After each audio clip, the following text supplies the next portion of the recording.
Hoje, aqui nesse vídeo, eu vou trazer um tema sugerido pela minha amiga Sheila do canal Tô Chegando.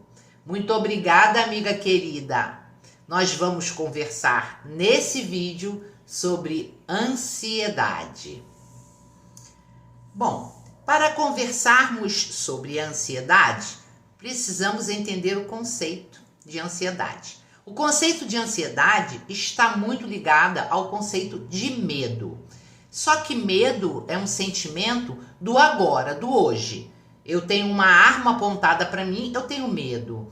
Se eu vejo que alguma coisa vai desabar em cima de mim, eu sinto medo. São reações do medo agora no presente. E a ansiedade é um medo antecipado. Eu ainda não estou vivendo aquilo, mas eu já estou imaginando. Uma enxurrada de pensamentos negativos vem à minha cabeça e eu sinto medo. Mas existe também uma ansiedade positiva, que é aquela ansiedade que eu tenho, por exemplo, quando vou fazer uma viagem. E aí eu fico pensando, quão maravilhosa vai ser a minha viagem, eu quero organizar tudo, saber que clima vai estar fazendo, quais são os principais pontos turísticos daquela região. Veja bem, eu estou antecipando, eu estou sendo ansiosa, mas de uma maneira positiva. E não imaginando catástrofes, por exemplo. Ai, eu vou viajar de avião, ai, o avião vai cair, ai, se eu fizer um passeio de barco, ai, eu vou me afogar, ai, eu vou sofrer um acidente. Entendeu aqui essa diferença? Eu vou trazer para vocês o que existe de mais atualizado sobre ansiedade, que é através da neurociência.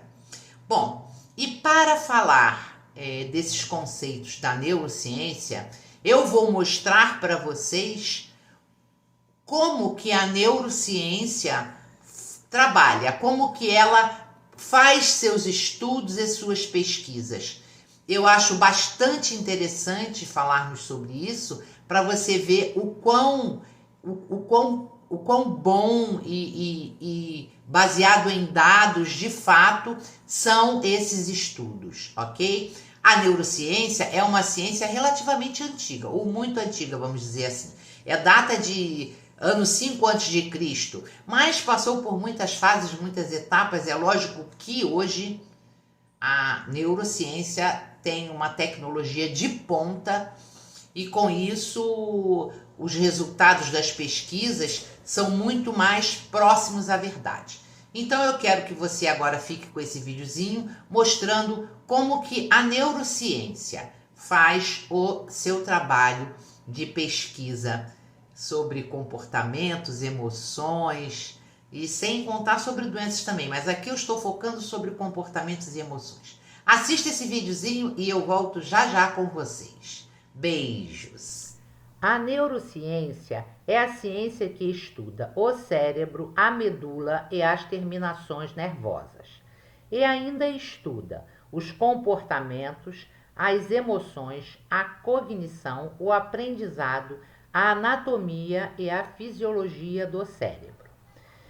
Bom, a neurociência é uma ciência bastante antiga. Ela existe desde o ano 5 a.C., mas na verdade era muito precária por falta de recursos tecnológicos.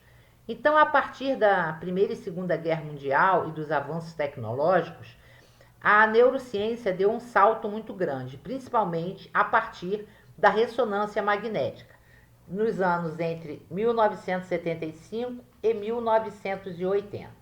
Atualmente, nós temos a ressonância magnética cerebral funcional. Então, indivíduos para trabalhos voluntários em estudos têm seu cérebro mapeado por ressonância magnética cerebral funcional. São colocados eletrodos que refletem a função cerebral, onde tem atividade cerebral dentro de um equipamento ou um computador que fica registrado. E também, ao mesmo tempo, é feito eletroencefalografia para se estudar as ondas, os estímulos, e ainda é feita, juntamente com isso, uma análise sanguínea de substâncias liberadas no sangue durante o estudo. A pessoa recebe estímulos para desencadear emoções, através de filmes, falas, fotos, ou mesmo através de pedidos de buscar emoções em si próprio. Tudo isso é amplamente mapeado e com isso se vê quais regiões do cérebro respondem a emoções e como respondem. E ainda tudo isso é filmado junto para termos ainda o estudo das expressões faciais e da fisiologia corporal. Bom, então vamos conversar um pouquinho sobre o medo. O que acontece quando temos medo? Normalmente, quando estamos diante de uma situação onde não conseguimos enxergar uma solução, nós temos medo. Esse sentimento faz com que haja liberação de uma substância chamada adrenalina na nossa circulação sanguínea.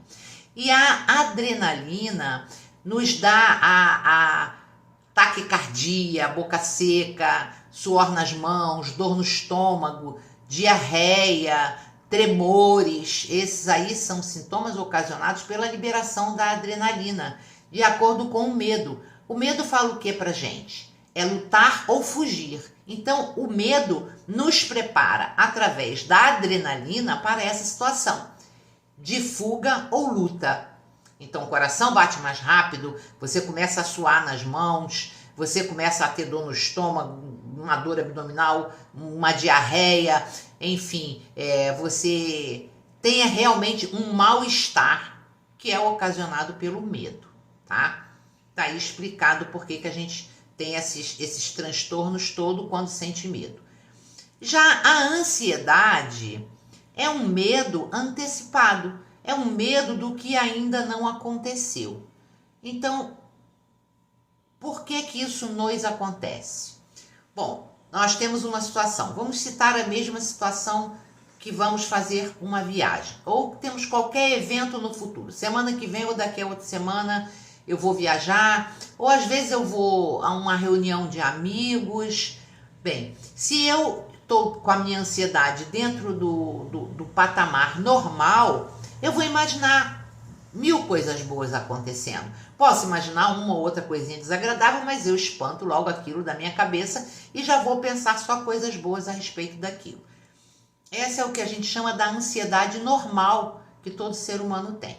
Mas existem algumas pessoas que desenvolvem uma ansiedade muito grande, ou seja, um medo antecipado muito grande pelas coisas do futuro.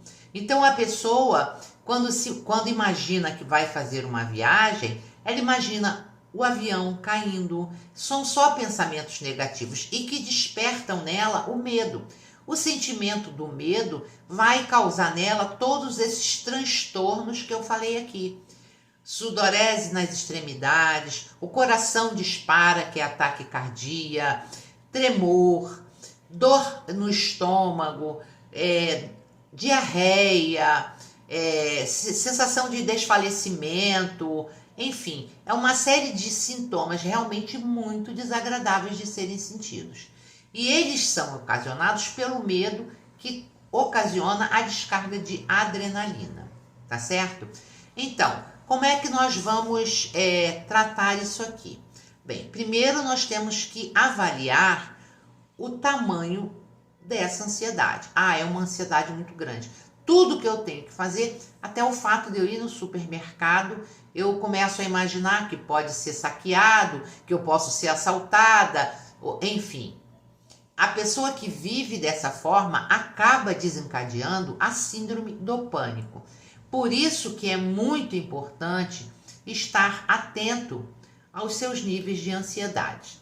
Não, eu tenho uma ansiedade normal. De vez em quando eu fico preocupado com o que vai acontecer, mas eu rebato logo. Isso é uma ansiedade considerada relativamente normal. Agora, se a sua ansiedade está te impedindo de seguir em frente, eu tenho um encontro com amigos para ir semana que vem. Mas vão me achar gorda, vão me achar feia, vão me achar velha. Eu não tenho roupa para ir. Então você acaba não indo. Então, se é uma coisa que te impossibilita de viver a sua vida, você tem que procurar sim um psiquiatra. E Qual a forma de tratamento da ansiedade? Bem, nós temos o tratamento medicamentoso, que é prescrito pelo psiquiatra, normalmente são medicamentos controlados, né, que são os ansiolíticos. Aí nós temos vários, clonazepam, lorazepam, que são os benzodiazepínicos, assim como tem alguns medicamentos que são usados em depressão, que também são usados em ansiedade, como a sertralina, enfim, são muitos medicamentos. Tem alguns fitoterápicos também, mas dependendo do nível, você vai precisar realmente de um medicamento. Bom, mas tem uma coisa aqui sobre o medicamento que eu gostaria de alertar vocês. Os medicamentos psiquiátricos que são usados tanto na ansiedade como na depressão não são medicamentos para se usarem para o resto da vida. E o psiquiatra que prescreve, ele deve ter falado isso para quem utiliza. Normalmente, esses medicamentos, eles funcionam como uma muleta. É para você ultrapassar aquele momento difícil. Mas junto com isso, se indica a psicoterapia, que é para você consiga se fortalecer, fortalecer o seu autoconhecimento, fortalecer a sua autoestima, fortalecer os seus valores, para que você, o quanto antes, se livre daquela muleta. O que a gente vê muitas pessoas fazerem por aí é tomar para o resto da vida esses medicamentos. Gente, isso não é correto. Chega uma hora que esse medicamento não te dá mais resposta e que tem que se aumentar a dose, aumentar a dose, aumentar a dose, até que se chega a um ponto absurdo. Então, esses medicamentos psiquiátricos controlados, utilizados na ansiedade e na depressão, são para serem utilizados na crise. E assim que você consegue, através da psicoterapia, do autoconhecimento, de buscar informações para que essas informações aplicadas se tornem conhecimento na sua vida, até que você consiga se libertar do medicamento.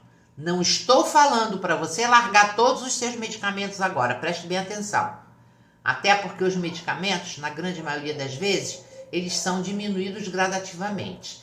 E antes de se diminuir os medicamentos, você precisa ter desenvolvido em você esses recursos que eu falei aqui, para que você consiga se manter bem, de uma maneira saudável, sem precisar. Vai se diminuindo até que não precise mais do medicamento.